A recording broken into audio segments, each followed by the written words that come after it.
Because there's so much information out there. You're just going to move to the next talk. And if there's not a shift in us, then what's the point? This has just become like playing then a PlayStation game. What's the difference? If we have to say it 2 times, 3 times to let it stick.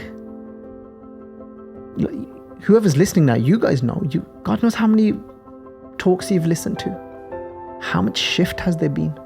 We find it difficult to hear the same thing again in one podcast. It might sound repetitive, but we're not even there yet. But we're like, why are they saying it again? I was listening to a Mahapurukh the other day, and he said that I don't expect my talks to have a conclusion. Every moment of the talk is so that we can awaken. Don't wait to get to the end. Oh, got that. I've done it. Like, don't done it, just that I've listened to it. Like, sort, we want to have that sorti as well. We want to have that manne sort hove. Otherwise, what's the point? It's just another talk then, isn't it? Welcome to the Japji Sahib Podcast. In this episode, we'll be covering the 13th stanza, the 13th pauri given to us by Guru Nanak Dev Ji. In this pauri, we're going to be looking at the different components of the mind and how they function, what they are. By us knowing that, how can it help us in our everyday life in making our life a much richer experience to the creator, that relationship with that creator to become more personal. So before we get into this, let's introduce our guest, preacher, and saying Vaheguru Ji Ka Khalsa, Vaheguru Ji Ki Fateh. Vaheguru Ji Ka Khalsa, Vaheguru Ji Ki Fateh. So preacher and saying, let's go straight into this. The first pankti here is Manai Surat hove man buddh. And the Bisram, where we take that little pause, is after the Manai. The Manai here is referring to the avastha, the state that one lives in, of living in that state of devotion. So here, the Manai is a verb because it's referring to those, what state do people reach when they live in that state of Manai, when they live in that state of devotion. So before we go any further and look at the rest of the line, if we just look at Manai itself, like we said in the previous video, when we went through what Manai actually is, it literally comes from the word acceptance. And we know that, I'm sure you've experienced this as well in your life, when something's happened, and I don't know, this is more of a Punjabi thing, so I don't know how Punjabi you are. It's a very famous saying in Punjabi where people say that manana hi pena yaar. Yeah. And when they say, we're gonna have to accept it. Yeah. And that comes from they're trying to follow the wisdom of the Guru. And then it's a very kind of Punjabi thing. You will find a lot of people say manana pena. We'll have to accept it. So I don't know if you've just on a personal level, have you found yourself saying that? Yeah. But more from the Sikh culture perspective. I understand. So like it, that it's that Guru talks about acceptance. Yes. And living in the will of that one. Yeah. So from that perspective, knowing that, and then you find yourself saying, yeah. Well, we found through the previous episodes on Hukum that to accept something is not to accept maybe it for, something bad was happening. You don't accept that's okay. Yeah. But you accept the consequences of that. Mm-hmm. And that's something quite new, that I've just kind of learnt recently through our discussions. Mm-hmm.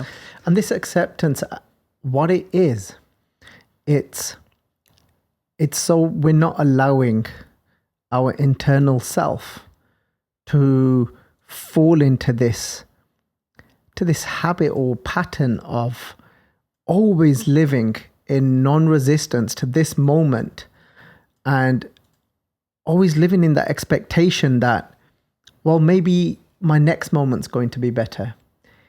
maybe tomorrow is going to be better. Maybe, in a few hours' time, it will be okay, it will be better, and everything will be fine. It's this constant living for and waiting for everything to become okay. But that waiting for everything to become okay is never about now. It's always that it will be okay. But that time never comes.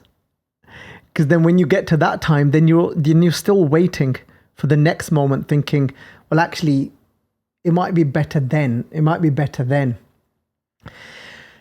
And even though Guru Tegh Bahadur Ji tells us that nar chahat kach aure ki aure pei chitvat rahe uth gaur nanak fancy gal pari, that nar chahat kach aur, that nar referring to man in the sense of mankind, so human being. And there's often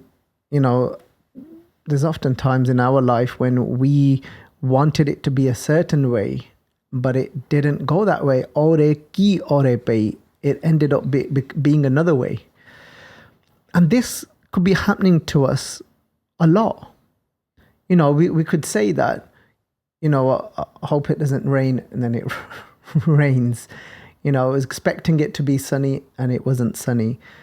This bottle's here, the lid could be open, and I'm not expecting it to fall over and spill, and then it does. Hopefully not on that Mac. That one's Das's Mac. Well, yeah, I'm sure, knowing you, Preacher and Singh, I'm sure you've got some insurance, Yeah. Yeah. But yeah, but it might not just stay there stable, and I might end up knocking it, and that's not what I was expecting. I wasn't hoping for that. And so these things on this physical realm, these things that are always going to be happening.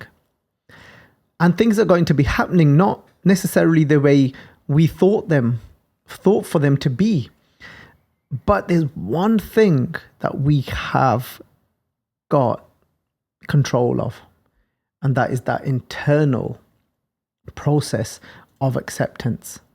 Yeah. And that acceptance is about moment to moment. And that's what it is. And it's not have to. This acceptance is just this sweet. There's no resistance. It's not something, it's now become something we have to practice, because most of the time we're no longer in that natural state. So because most of the time we're in this resistance and waiting for the next moment to be better, and now it's have to become a practice where it's now become the opposite of where we're having to let go of that resistance and accept this moment. Yeah. But it doesn't mean I'm not picking up this bottle and cleaning up that water, and trying to blow all the water out of your Mac. Reggie, yeah, I think we're done with the example. I better put the lid back on. Was the bottle even in the shot? It's in the wide shot, that one. Oh, okay. Oh, that's fine. And so this is Manne is that. Manne is, because, there's different layers to reality. But there's one reality that is unchanging. There's one reality that will always be the same. And we're going to look at that now. So let's go through that. Manai Surat hove man buddha. So just to say, we don't want this just to be something this podcast to be like an intellectual exercise where you're just exercising your brain, some more accumulation of knowledge. Try it. This, even in right now, listening to this, you could, after sharing this method, if you want to call it, you could even pause it or try it whilst you're listening, is that there's always things going on in our life. You agree? Anji. Definitely. There's always some sort of, fireworks or something happening somewhere. Freedji did say, uche chad ke dekhya ta kar kar eha ag. And so he says, look, when I just kind of peeped up a little bit and had a look around and said, oh, you're on fire as well. All right, mate, welcome. Yeah, and we often think it's just us. And when is it, up until when is it that we just think it's us? This bachan by Guru Nanak Dev Ji, when we look at Tet Sarvarade Paile Navasa, Pani Pavak Tinhe Kiya, this is actually amazing.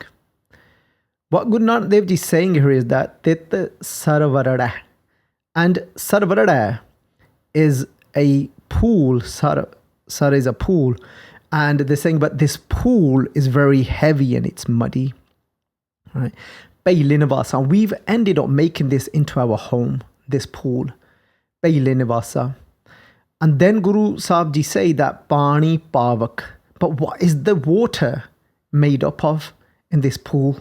It's not any old water, it's Pani Pavak. This water is actually on fire. Yeah. Or you can translate it like this, that the water is as hot as fire. Yeah. Pani Pavak. Pani Pavak. Pavak means the fire. Ag jinna tattaya ho pani.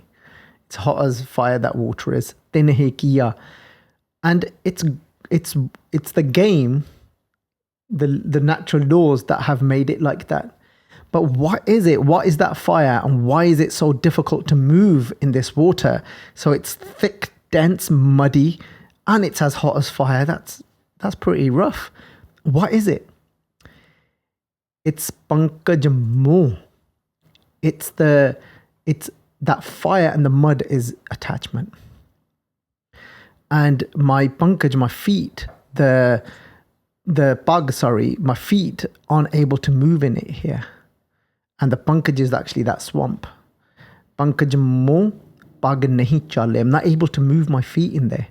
Ham dekha tahdu biyale. Guru Nanak Dev Ji saying, I've seen this. So many people are drowning in this hot swamp. And it's this attachment that we are surrounded in that is just drowning so many of us. Yeah. So when it comes to manna, whilst we're all in this pool somehow or another, we're all trying to survive. We're all drowning somehow. We're getting hurt because of the I-ness. We can only get hurt because of the I-ness. Otherwise, it's impossible. Remember, the Atma, the soul within, which is Vaheguru, which is a part of Vaheguru, the soul within us cannot be hurt. Impossible. Yeah. And a surrounding that is our mind. And a makeup of that mind is then the identity. I am this, I am this, I am this. So when that layer becomes our reality, only reality, it's a reality at one level, isn't it? It's not that it doesn't exist. So I am a colleague. Yeah? It's not that that's a lie. Yeah. So it's a reality at one level. But it's not the complete truth. Yeah? I've not always been your colleague. It's not always existed. That hasn't. It's come about at some point. But if I now start to think that's all that I am, that's my truth. There is no other truth. Yeah. And then I start to get hurt. When you attack that, you attack my position of whatever my position is as being your colleague. Yeah. It could be that I'm a speaker. You attack me being a speaker.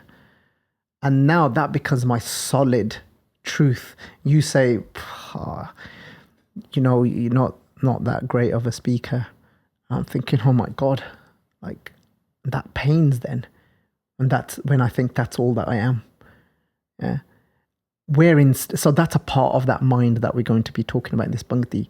So one thing is, whenever something comes up, the ego will try and resist it. You say something now, the ego will go, oh, what have you just said to me? What have you just said to me? Yeah. to that part of my I. And then you can't say that to me. Yeah. And then there'll be this resistance. The ego's trying to protect itself. It's trying to fight. Yeah. So now I start to feel the pain. And then what is the resistance though? It's resisting like that. The ego, when it's starting to fight, it's not in acceptance anymore. It's actually resisting our true self, which is Vaheguru, which is the Atma. So as a practice, something we can do is we can start. So if we just do it generally before that moment occurs, I can just try and sit generally when things are just okay in the background. They're not so much in my face. I can just practice it. I can just sit and just say, it's okay. I can just let go, I can just take a breath and say, I accept this moment. And I accept this moment. And you could say Vaheguru as you're saying that. Saying Vaheguru is saying I am accepting this moment. Because I am accepting the Jot that is inside of me. I'm not resisting that Jot. Yeah. So you could so as you're saying Vaheguru, behind there is saying I'm accepting this moment. I'm accepting this moment. You can do that as a practice as you're sitting. And then when that attack comes, it's not really an attack. Yeah. We often perceive it as an attack because they're so identified with that identity. So now as you say those words, that you're not much of a speaker, are you? Like something of that sort. And then that ego is like, oh my God. As it comes up, and because you've practiced it when you're okay, when things aren't that bad, then I can kick back into that. I can just say, Vaheguru, I accept this moment. Accepting this moment is saying that I'm staying with my Jot. I'm staying with the absolute, the ultimate truth. Yeah. And that is reality at the level of the ultimate truth. Yeah. That is the actual reality. The Jot is, the formless is. Yeah. Because everything of the form is in constant change. So those realities don't last. But it's a reality for some time, for some moment. Yeah. Manai Surat hove man buddha. So now that state of complete devotion, that sweet acceptance. Through that, what happened is Surat, something awakens inside of you. Yeah. Surti. See that Tatteno Sihari. It's come from the word Surti. You may have heard this word used in Punjabi. If somebody's drunk, they'll say no sortani aswale. Yeah. Somebody's asleep and they'll say no sortani aswale. Somebody's just gone under an operation and they've taken anesthetic and they're not yet out of that, the effect of the anesthetic, and they'll say no sortani halle. They haven't yet got their awareness back yet. So there's awareness at different levels. So there's the awareness of when somebody is on a body level, that an anesthetic cuts everything off. Yeah. And then, that's mind level as well. And then there's when somebody's intoxicated. So they've lost so much of their awareness. And then they'll say they could be talking complete rubbish and they're not aware of so many parts and elements of themselves, of their mind. So they'll say, not aware yet at the moment because they're drunk. But then there's the ultimate awareness, which is that Jot inside, that deeper self, the true self. And then it's saying, Manai, through that non-resistance, that sweet acceptance with complete devotion happens is Surat hove. You have the ultimate awareness. At that level, not here mind level, not just body, but ultimate awareness. From that place of awareness is your actual Jot, your light. Then you have awareness of what? Surat hove, of your man, of your mind and your buddh and your intellect. Your mind here is now you are completely aware of your memory and your thoughts, which then create your emotions. Yeah. And now what we're saying is it's not now learning how to manage your emotions, but spiritual awakening is about you're in complete control and you know you are something even beyond your emotions. You're in complete awareness of that. Yeah, you know that emotions are just a part of my mind. Yeah, and the mind isn't my complete truth. It's a reality at one level. Yeah, so when I can use my mind, when I use my mind, I use my memory, I can use my thoughts, I can use then my intellect. Yeah, so when I'm using those things, as I'm thinking, that's a reality at one level. Yeah. And as I'm then, tapping into my emotions, that's my reality at another level. Yeah. And then you now is what Guru Sahib referred to as when you've conquered your mind. Yeah, you've conquered your mind only when you've got that Surta now, that awakening. Yeah. So now you can see that your memory is separate to who you are, and you can see that your thoughts are separate to who you are, and you can see that now your intellect is separate to who you are. These are now become tools to live and survive, to play a certain role, to express yourself as a body, to express yourself as a mind, whilst you're traveling in these as a soul. And that's having Surti. Yeah. When we're unaware, like Kabir ji talk about being unaware, when they talk about Kabir keso kukiye na soye asar. And Kabir ji say that don't allow me to fall asleep and become asar, unaware. Yeah. And that's what I'm crying out for. That's why I am kukiye. That's why I'm crying out. Is saying, don't let me fall asleep. So what happens when we fall asleep? We start to only identify with our memory, and that becomes our complete reality. But it's only a reality at one level. So now what happens is we've got a memory that is formed through something that has happened to us in our life. We've experienced through these senses. The way we may have been treated by our parents, what we would have picked up from around us. Yeah. So then that's become a part of our our memory now. Yeah. And then what happens is based off that, then we have thoughts. Yeah. And when we start thinking about the past, well, then we start acting out of only that memory. So now that is carving and creating our destiny. Only in unawareness, it's we're completely stuck in the cycle of karma. We're not getting to live anything beyond memory. Yeah? Because of past experiences, those are in our subconscious mind that are what are the only contributing factor now towards our decisions in life. So buddhi, the intellect, which then decides which way to turn, the buddhi is now working solely based on this life experiences, and out of the fear of, because this happened, out of I was spoken to like this. Yeah. And that now all the decisions we're making are just based off that even though there might have been a much better choice and option in life. But we become bound to that now. Yeah. So we become bound to these, the identities. I'm a son, I was treated like this. That past comes up again. This is all man. This is when we're asar, we're asleep now.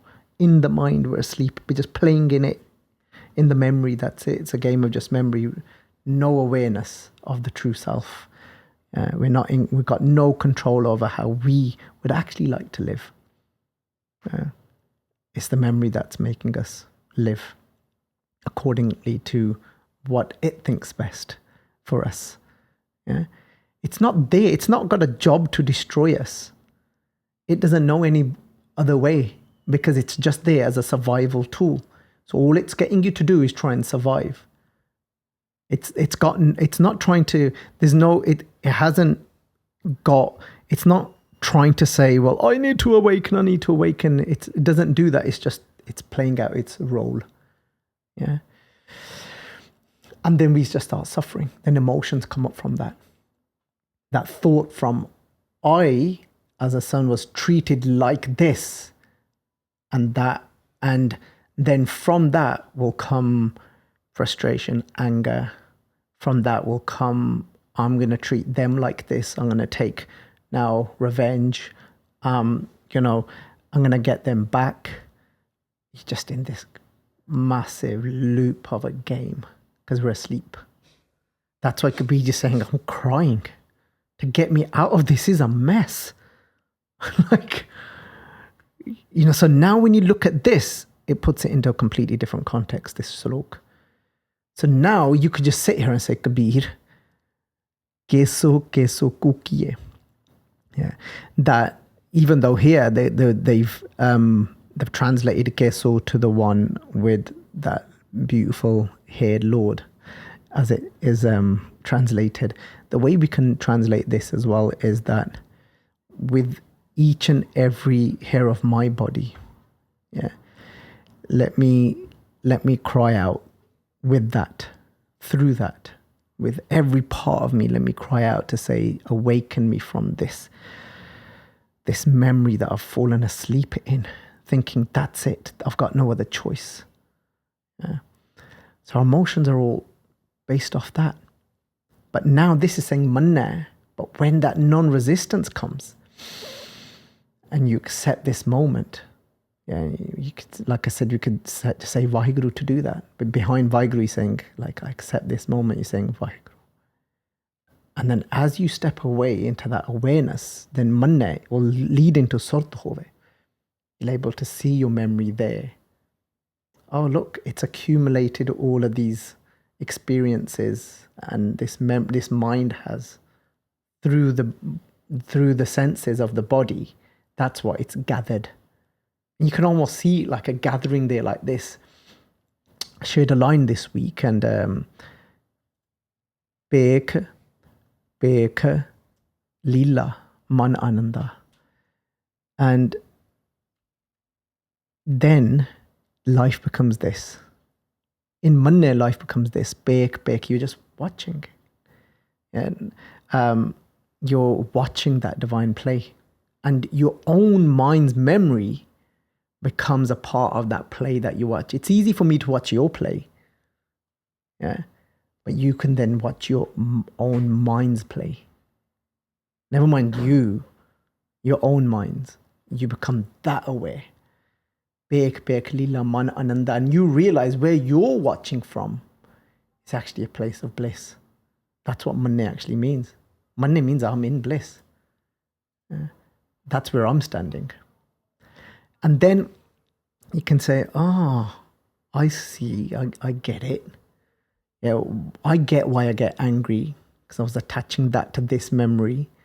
I see why I get anxious because I was trying to calculate and work out what's going to happen tomorrow, what could potentially happen. Yeah. And then you can start using it with complete awareness now, your experiences. You can start making sense of things when you're standing from that, in that place.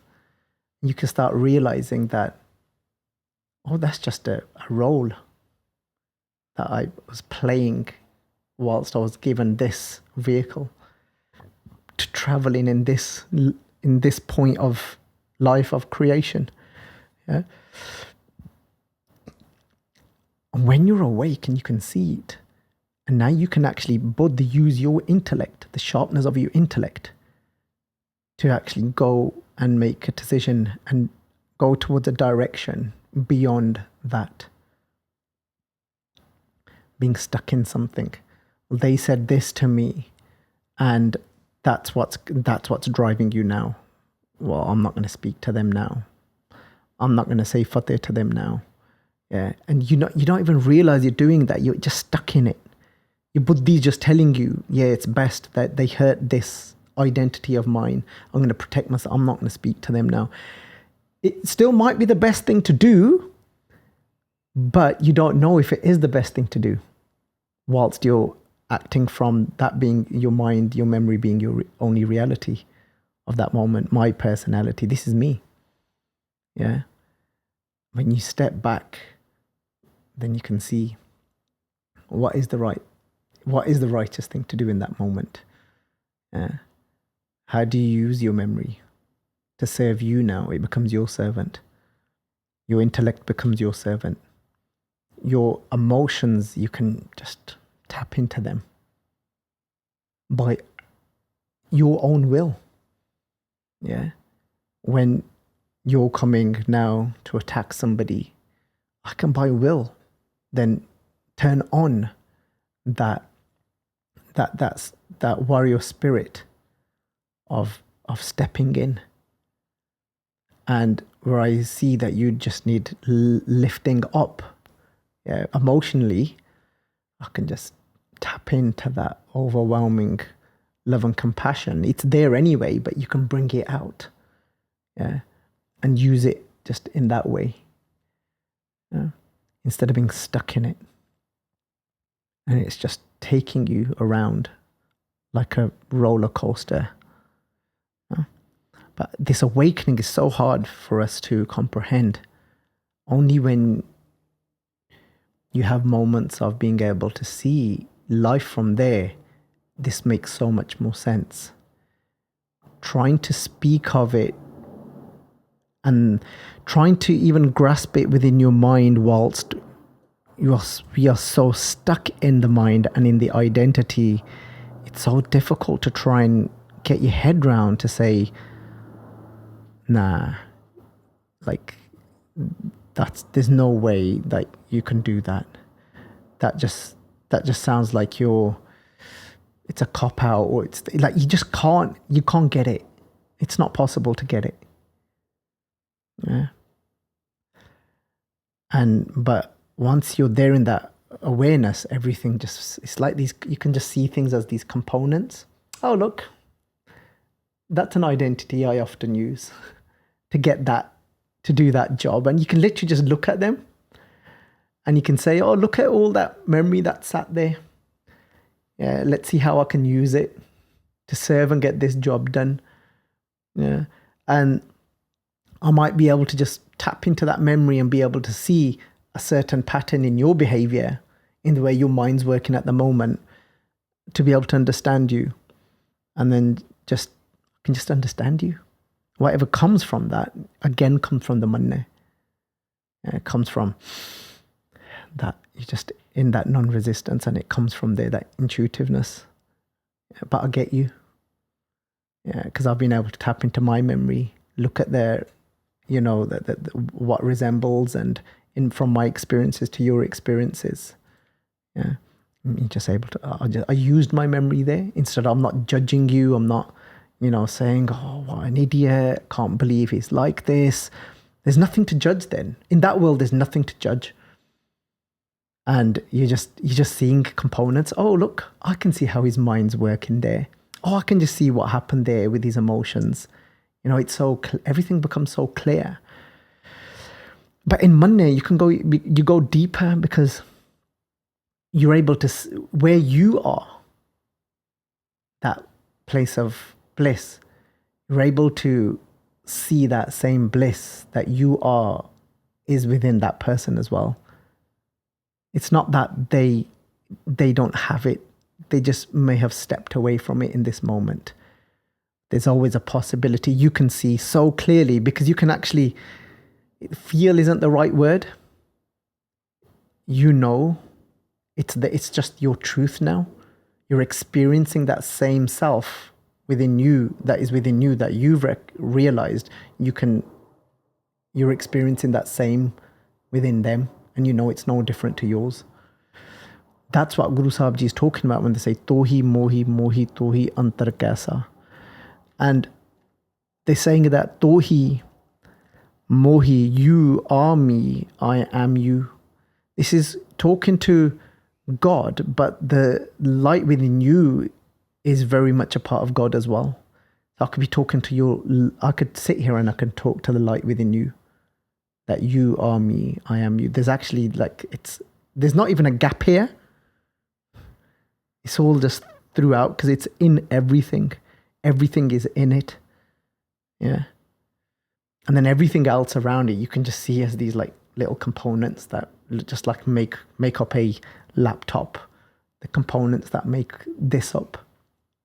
I can just see the components that are around your light, and it's not a light as in this type of light, And then I can see, oh look, yeah, I can see what his mind's doing there. I can see which identities clinged on to and how that emotion has come up from there. I'm just looking, it's like just seeing each other as this, like a case study almost. There's no attachment to it. It doesn't matter what you say to me then. It can't hurt me because I understand how you're saying it, why you're saying it. And then I'm not identifying with a part of me that it can hurt. And this is actually Manai. It's complete awakening. Sudh hove. Manai Sagal Bhavan ki Sudh. You come to understand Sagal, Bhavan, all worlds that you are living in, ki Sudh. Sudh means, again, the word Sudh here means that you know. Yeah. And you know about, Sagal means all, Bhavan means worlds. Now you know about all the worlds that you are living in. Because those are just different worlds, aren't they? So we can live in the world of that reality. So that is one world, just bodies. I see your body. I see your physical body. I'm looking at your color, your complex. I just identify with each other as body level. I see your shape. I see your size. So there's that's one world. That's one reality. And somebody may not have even, they might not really, there's many people in this world that don't really go beyond that reality. Yeah. But then there's another reality which comes from then our mind and our memory and then our experiences, where we form then our personalities and habits. Yeah. And that's another world. I get that world as well. When you're in Manai, yeah, I understand your personality and I understand my personality. But if you're in Manai, you can drop it. You're not attached to that personality. You use it as and when it's needed. It's not deeply engraved in you. Yeah, if you're in the state of Manai. But all these worlds, you get them. And then I can connect with you on that level, with your interests and with your personality, because you might be someone that often brings up certain emotions more often, and I then live in that world where we just we connect emotionally. Yeah. And then there's the other world, which is Vaheguru's world. These Bhavan, these worlds aren't just, we often describe them or translate them as, the other planets or the universes, these other realms or worlds. But even that in itself is living within a world. Look how many people today, and I'm sure, not just amongst, and that's with us included, there'll be times where we just get caught up just on that body level. Just start forming those judgments. In the way we even approach and speak to someone, it could alter and change just because of the way they look. I might approach and speak to you just a certain way only because of the complex of your skin, the color of your skin, yeah, the size of your body, your height, and just stuck there. That's living in one world. Yeah. And then, but when you when you're in manna, in that state, then you don't get stuck there. You just get it, what it is. You see it for what it is. That's not your only connection. You're not just stuck on then what is even the way somebody is expressing themselves emotionally. You don't just get stuck on that level as well. You get it, and then it just goes deep. It goes deeper than that. You're able to connect on that deeper level of Jot, but you're able to see those as just worlds. And I think this is amazing for all of us, because we can start every time we're in a conversation with someone, every time we approach somebody, we could start asking ourselves that, what world am I stuck in? Or am I just, have I got the Sudh? Have I got the understanding of them? So you could express to me something you are feeling and going through, and you could have a strong emotion attached to it. Yeah. But I don't get entangled in that emotion. I can just still stand in that place of Jot. Yeah. And just Sudh, have my understanding of it. Manai moh Chota na Khaahi.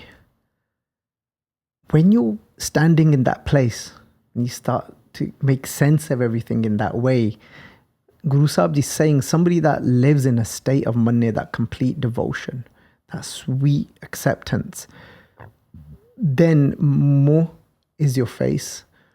That Chota can be translated to a wound somebody afflicts, or Chota can actually be somebody striking you. And here it would make sense for it to be more that Chota na Khaahi. Khaahi literally means to consume or eat, but to make sense of it, what it's been said here is one won't endure the suffering of the 5 vices if they living in that state of devotion, that sweet acceptance. Because then that one of the Jor won't have a chance to come to them, because they're standing in awareness. Remember, Manai Surat, it's a development from that. Yeah, that the Surti is there now. They're awakened, and now that they can. Why would you? Now you can see everything, and before you couldn't. So you wouldn't be able to see when something's coming at you. You wouldn't be able to see that anger is coming at you because you're not aware. You're just it. You become it. Yeah, you're not in awareness. And you're completely blind. It's just happening from this to this. The ego, the identity that makes me angry, what you said to it. To what? To the ego. I'm getting angry what you're saying to the ego. Yeah, that's all it is. But now I'm standing there. I can see. And why would you let something so ugly come at you? Yeah, like anger. Before I couldn't see. And now you're in Manai, moh Chota na Khaahi. It can't smack me anymore. There's nothing to smack, because it can't smack awareness. It can't smack that consciousness. Yeah. It can only smack the ego. It can only smack identity. So if anyone ever says that you made me angry, that's not a completely true statement then. Because a more truthful statement would be, is that because I'm so identified with this certain identity, right, that this ego of mine got smacked in the face by what you've just said. And now from that, I've gotten angry. It's impossible to get angry if you're in Manai. But that allows us to know, oh, I'm not there. Yeah. And what can I do? One of the things what I can do is I can just do that again. Vaheguru. Stop resisting the jot. Let me just have a look at what it was that got smacked. What identity was it that just got smacked? Yeah. Awakening means nothing can get you angry anymore. Because there's nothing, you're not identified with that part of you that gets angry now. Now you can just, from that place, you can make a clear choice decision whether you're going to continue to be around and have a relationship with that person that is speaking that way or is being that way. But now it's nothing to do with because you're getting hurt. You just don't need to be around that anymore. You know? Or it just doesn't bother you anymore. You know, in Punjab, like there's Punjabi sayings that come from this call. Like somebody recently I know went to a Mahapurukh, and this person said to the Mahapurukh, said that it's really difficult when my mom loses it and she struggles, she's got mental health issues and starts just going on at me, even though I've got children of my own now. And I myself am middle-aged, but still, mom would treat me this way and start talking to me like this. Mahapurukh said a few things, but as the Mahapurukh was walking away, he turned around and he just said, look, just take a deep breath when she starts and just go, Vaheguru, Vaheguru, Vaheguru, Vaheguru, Vaheguru, and just let it pass. Just whatever she's saying, just let it go. Just Punjabi ਚ ਕਹਿੰਦੇ ਇੱਕ ਕੰਨੀ ਪਾਈ ਦੂਜੇ ਚ ਕੱਢੀ. Like one to the, just let it go. And it's basically, it's just a simpler way of saying what we're saying. Don't identify with that part that was getting smacked, that was getting the chota, that was getting the jot of that thump. Yeah. And that basically Mahaprabhu just said it in a simple way. Just take it from here and then just let it go. There's nothing, it's empty, just let it pass. And for you to allow to let it pass, you just say, Vaheguru, Vaheguru, Vaheguru. And I know I've repeated this because this is a form of Simran listening to this podcast. Because there's so much information out there. You're just going to move to the next talk. And if there's not a shift in us, then what's the point? This has just become like playing then a PlayStation game. What's the difference? If we have to say it 2 times, 3 times to let it stick. Whoever's listening now, you guys know. God knows how many talks you've listened to. How much shift has there been? Yeah. And we find it difficult to hear the same thing again in one podcast. It might sound repetitive, but we're not even there yet. But we're like, why are they saying it again? Like people sometimes will say to me, how do you remember Sakhiyan so well? Because when I was growing up, I grew up in, like when I started listening to Sakhiyan stories of the Gurus, 97, 98, he didn't have all this technology. I was listening to cassettes, and you heard that same cassette again and again and again and again. You try and forget that, Saki. I ain't no one special, bro. You know, I'm no one special. I just heard it again and again. And because you only had about 4 tapes in the car. And then you hear that one Saki for 1 week, 2 weeks. Yeah, I've heard that Saki now about probably 30 times in a matter of 2 weeks, and then I switch it to another tape. Yeah.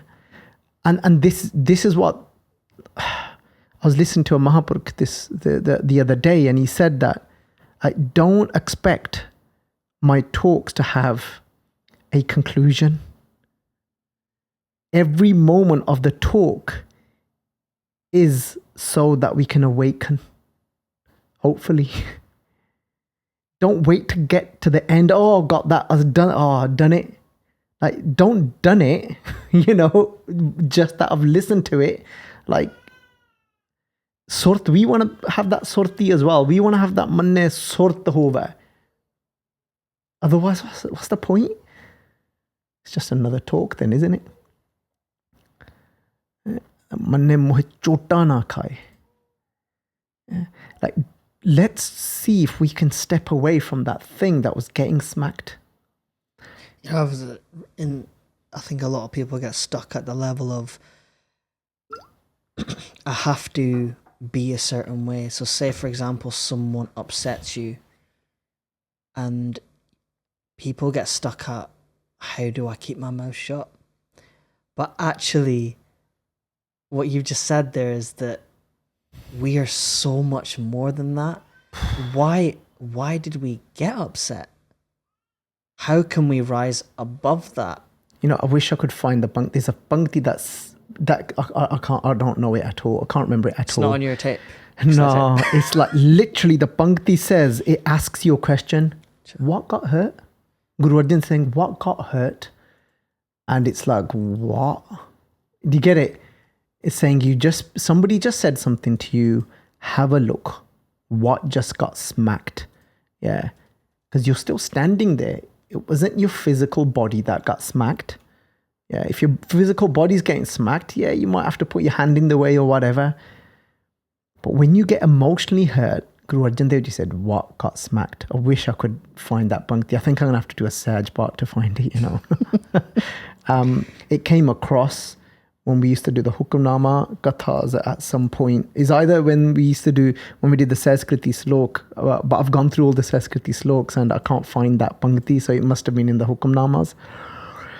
But yeah, there's a punkti that says exactly that. And this is really my point, is that sometimes what I find is we're on this path, the path to our soul. We're on this so-called spiritual path, which is the journey to our soul. But I find many, even Gursikhs, the methods we're trying to use to work through our pain and suffering isn't deep enough, and it's not a journey back to the soul. It's still a blame game. It's getting deeper identified with that suffering. And the Guru's taking us beyond. Just this word manna in itself is just try practicing that. It'll start taking us back to the soul. Just accepting this moment internally, not resisting the soul. Accepting this moment could be translated to not resisting the soul. That's one for the books. Accepting accordingly to the Guru is not resisting your soul. And that way, then it becomes more clear to say it's accepting doesn't mean now if you come throw a punch at me and I'll just go on then. Never has acceptance in Gurbani meant that, never. That Gurbani is clear about. Jab baan lag gyo tab fir ro se jag gyo, and like, come on then, And, Gurbani is very clear about that one. The translation will be on the next punkti, like, when the edge of the arrow touched my body, it kindled my resentment. Resentment is probably not a great translation here, but it kindled my. I would completely disagree with that translation, but it kindled my warrior spirit, righteous rage. Yeah. And so let's just say that once more. Spiritual acceptance is not resisting my soul. As simple as that, really. That's manna. That's not resisting that voice of the soul. I gotta practice. It's practicing these things. Just go back. Chota na khaahi. There's nothing to get smacked anymore. Yeah. You can just see this big game. So we could translate it to like, the anger was coming and then you was able to step away from it. But this is talking about when you're already standing in that place. We can translate it to building up to it. Say if we're becoming a little bit more aware now and you find yourself getting angry. Someone just said something. You find yourself getting angry. What we could do in that moment is to make it a bit more realistic for ourselves, because I'm not there anyway all the time. I have a little glimpse of it here and there, and it is nice. It's not nice, it's blissful. It's more than nice. And but when it starts happening, let's say it starts happening because of now listening to more talks, sangat, you start to be a bit more self-aware now. Not the level of, you're not in the awareness, but just even brain level, metacognition, awareness level. Yeah. Ooh, I'm getting angry. But in that moment is then your moment to say, okay, Vaheguru, let me not resist you. What? And then you can, in that moment, you can say, oh, what was it? What part of me got affected and angry? Yeah. Which identity was it? Imagine then it becoming a game like this. Oh, that one. All right, okay, I get it. Yeah, I became the character. I forgot who I was. I forgot it was a costume. Yeah, I became the costume. I wanted to just stay as the costume. It was as silly as me saying, look, I'm this bottle. Preaching, that's me. Yeah. You're looking at me thinking, oh my God, he's not well. Yeah. No, that's me. Yeah, like now something comes and smacks it. Bang, I'm saying, oh my God, that hurt. That really hurt. That's how it will look when you can look at your identities, and it becomes as silly as that. He's like, oh my God, oh, okay. It's that basically. It's mad, isn't it? Yeah. But it's the same to our mind, to their mind. It's no different to the clothes we're wearing. It's just something we're wearing. Yeah. Chota na Khaahi. So we can do it in parts. Step away from it and start seeing it. Manai Saath na Jaae. There's nothing for the messengers of death to take you away from, because you're not attached to anything now. It was your attachment and then the resistance to the natural moment of death, because you didn't know who you are anymore. You thought you was that again, just like the bottle. You thought you was that identity. I'm dad, but I am dad. But then that resistance to death coming becomes your messenger of death, something now pulling you away. Yeah? That the Friedrich's Salok, the Jind Mani Kaddiye, Hadda Ku Kadkaye. The Jind, that it's being pulled out. Yeah, that the life within us. And Hadda Ku Kadkaye, the bones are like making those breaking, crackling noises, because we're resisting it so much, because we think that we are that and we don't want that to end. Yeah. And there's no recognition, there's no awareness. We're not seeing it separate to us. It was just an identity that I wore to play a role in this life. Yeah. And that becomes then the messenger of death. The pull, because the pull, you can't resist the pull of death.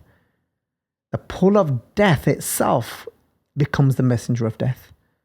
But it is only born out of the five vices and the ego, the homme. Yeah. And that's then the attachment to that.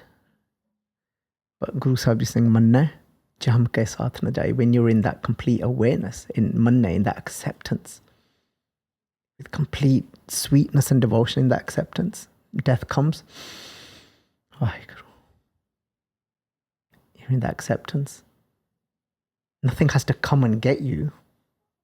You're just going with it. You're just watching the body come to an end, to change form. You're watching it now.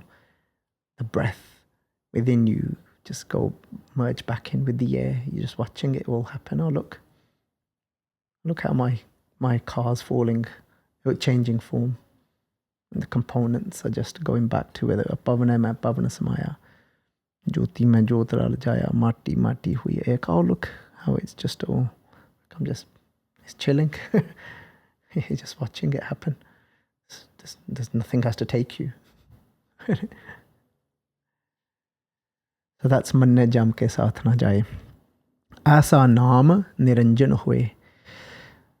We've translated this, and I'll just read out the literal translation. Such is that name of the Immaculate One. Jeko man jane, man koe. Only those with devotion will know in their minds just how immaculate the One's name is. So there we have it, Bicharan. And I was thinking there's about 4 panktiyan. I'll probably do that in about 10 minutes. What's that, an hour? Yes, an hour and 7. So oh wow, with cuts maybe a bit less. Okay. But, there we go. How many times do we need to keep talking about this till we change? I think it has to go deeper than just talking about it. Like Amrita Villa is very important to practice these things, and just that's why when Guru Sahib Ji says that Guru Satgur ka jo sekha khaahi so pal ke ut, when you just wake early in the hours of the morning before the sun rises, har naam te aave, you connect to your true identity, your true self, naam, that har naam, that sat naam. And then you start to, you've got to sometimes consciously do these practices. What is my mind? Spend a few minutes every morning. Just spend 5 minutes. What is my body? What is this? Where does it come from?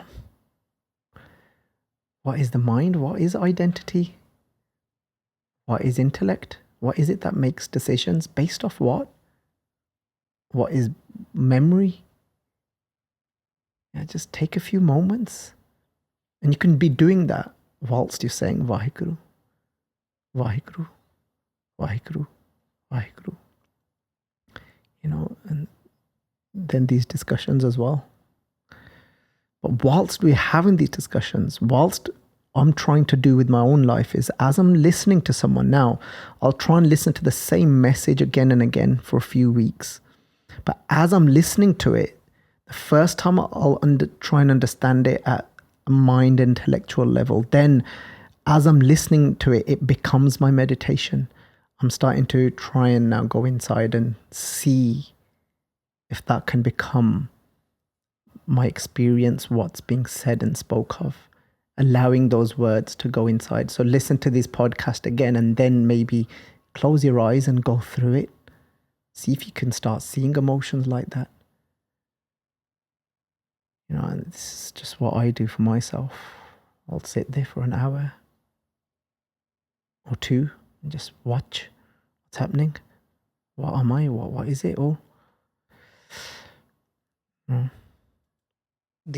I found as well that when we speak about certain things, an opportunity in life will come present itself to show you that to give you an opportunity to do an action in accordance to what we discussed. It's and like you said, it's not just listening and understanding it, but then from that Amrullah, where it's a safe space for you to start changing those things in the mind and your heart, when then that opportunity comes along in a real life situation and the emotions are very real and visceral and because that's our reality in that moment. Like we spoke about the different worlds. Indeed. That we're in that world. Yes. We only know that world for that moment. Yeah. But the practices will just loosen that world a little bit. It won't be as solid. And then that voice, hopefully we listen to it. Yeah. And you can just step away from it. Yeah. Thank you so much, Reggie, for explaining this body. Okay. Look forward to next week. Kirpaji. Keep joining us on this journey, Sangat Ji. You know, we're all in it together. Let's keep going back home to our Jot. Vaheguru Ji ka Khalsa, Vaheguru Ji ki Fateh. If you enjoyed this video, please like, comment, share and subscribe. Please donate and help spread Guruji's message. Link is in the description below. Vaheguru Ji ka Khalsa, Vaheguru Ji ki Fateh.